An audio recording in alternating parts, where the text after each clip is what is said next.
Ultraman first appeared in 1966. Although connected to Ultra Q, which released the same year, Ultraman would mark the birth of one of the most iconic tokusatsu franchises ever made. An ever-marching powerhouse, it can be incredibly daunting to pick a starting point in this 56-year-old saga. So you're probably wondering, where should I start? Most forums will say the same thing: start at the beginning. Ultraman 66 is a fun experience that will give you an appreciation of how things started and where they've gone. Honestly, it'd be hard for me to disagree with that. 66 really is fantastic. It has charming effects, a great cast with one of the best team chemistries, and the introduction of an icon. In a perfect world, I would absolutely say to start there. I myself started from the beginning, and have been building up through the years. Unfortunately, that's a big commitment, and it doesn't really help. It's like asking, what's the best burger here? And someone says, order from the top down and you'll find out. It's true, but it feels off-putting. Instead, I want to bring attention to a few categories that might help you decide. The first and arguably most important of these categories is presentation. Before we get too far into this video, jump to the timestamp below to hear brief insights into multiple series. For a lot of fans already invested, presentation can often feel secondary to plot.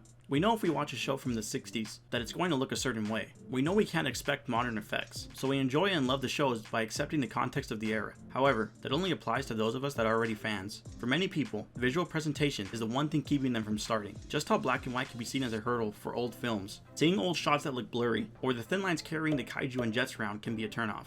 Even though I think Ultra 7 is better than most of the Ultra series, I can't recommend it to everyone, because I know not everyone wants to deal with those obstacles that time has created. It's for this reason I want to recommend 3 things if you want something more modern. My first recommendation for the middle ground would be the Superior 8 Ultra Brothers. This film came out in 2008 and holds up fairly well. There's a lot of practical stuff, so you can get the feel of the older series with the added experience of decades of time. More importantly though, as the title suggests, there are 8 Ultramen in this film. This means you're building a relationship with at least 8 different series, all within a single film's runtime. If even one of those characters resonates with you or catches your eye, you found your next entry.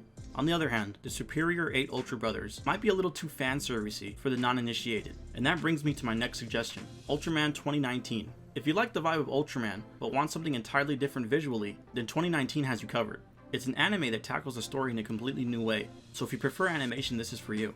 Finally, my third recommendation is kind of a cheat. As cheap as it may sound, pick just about any series post the year 2013 and you should be fine. 2013 marked the start of Ultraman Ginga, and it brought a level of visual effects that would remain relatively consistent moving forward. While each year would still bring improvements, it's hard to argue how much of a visual difference there is between Ultraman Z and Ultraman Taiga. Most of these series have also been received decently, so you really could just pick your favorite design and be satisfied. While I stand by that idea from a visual perspective, I want to shift towards my next category that might affect your choice. I want to shift towards tone.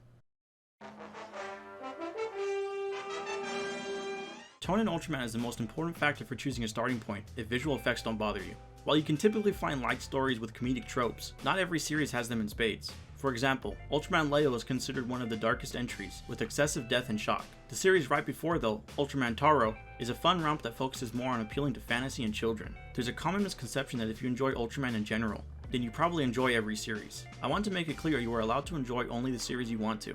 If you like darker narratives, there is nothing wrong with only watching Leo and then bailing. Maybe you only watch certain episodes from multiple series because those are the darker episodes. The point of this video is to give perspective on where to start, but you alone should have the power to choose where that journey ends. It's in that spirit I want to give recommendations based on tone now. Leo is clear for dark tone, but if you enjoy dark tone with less shock, there is no better series than Ultra 7. It's more adult than Ultraman 66, and focuses on identity and the place of humans and aliens in the universe. The sequel series, Ultra 7X, follows the same path but with an edge distinct of the mid-2000s. Ultraman Nexus is one of the most serious entries, with adult themes and an attempted rebirth of the character.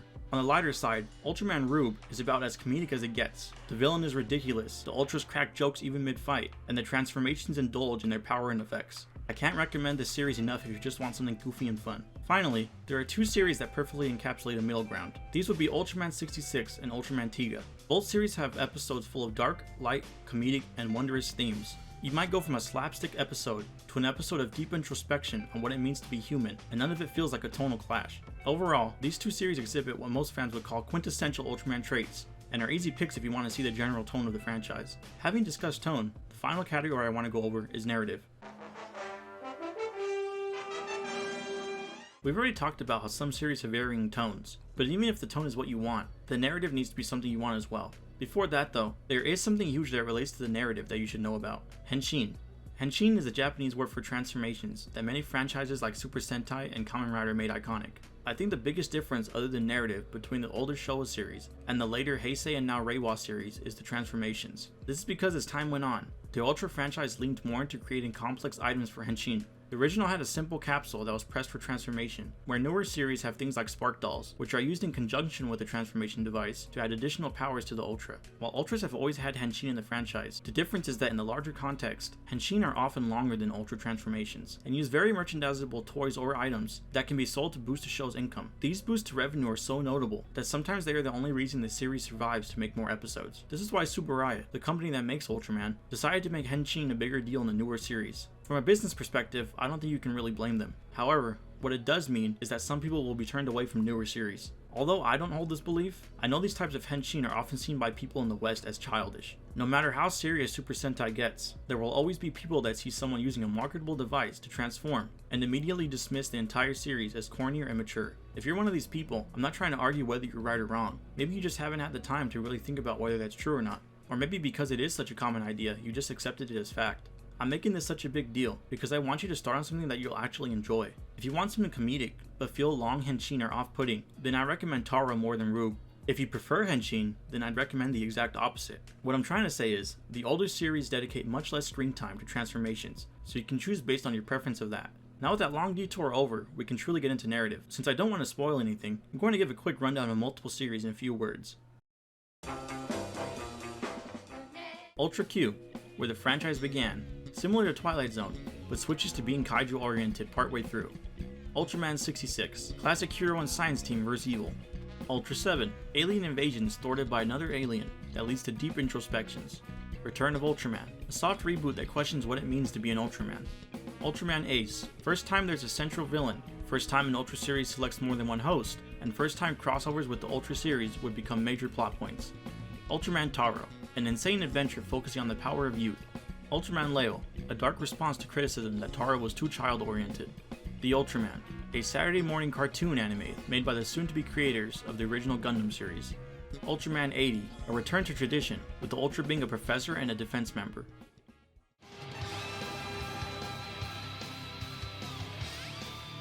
Ultraman Towards the Future, Ultraman made in Australia.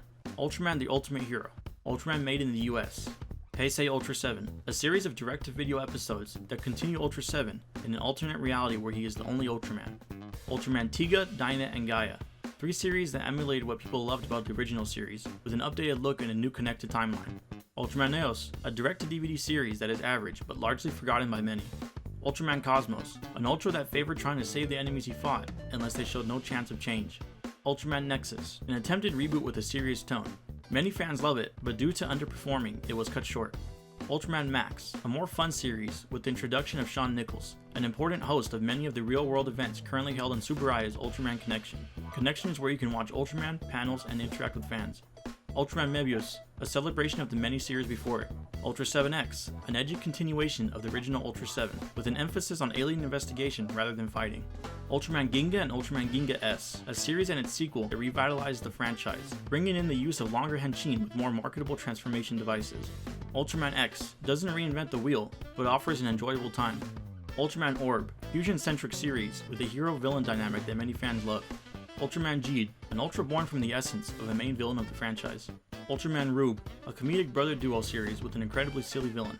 Ultraman 2019, an anime adaptation of a popular manga that sees the Ultraman use suits and fight as human-sized characters.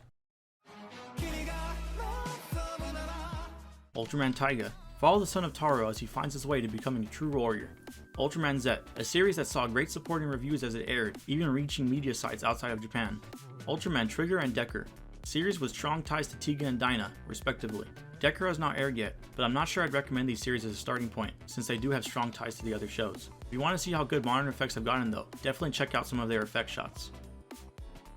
Well, that's it for most of the franchise in the series. One huge one you might realize is missing is Shin Ultraman. The only reason I didn't include Shin is because it doesn't have a Western release yet, which means I haven't seen it. Based on the reviews though, I would say it's probably a very good entry to the franchise, with no knowledge of other series required. There are a few more I didn't mention because I don't see them as decent starting points, or because they require way more background knowledge of the franchise. For example, Cosmos has a prequel special, while other series have sequel specials, so it becomes a little much for new viewers. I absolutely love the Ultraman franchise, and I hope this video has shed a light on where to start. I wanted to use these categories because so often fandoms speak to what is generally considered good, instead of what's good for people on every end of the tokusatsu spectrum. If you have any questions or different opinions, feel free to leave them in the comments so we can spread the word to anyone who might read them. As always, thanks for watching.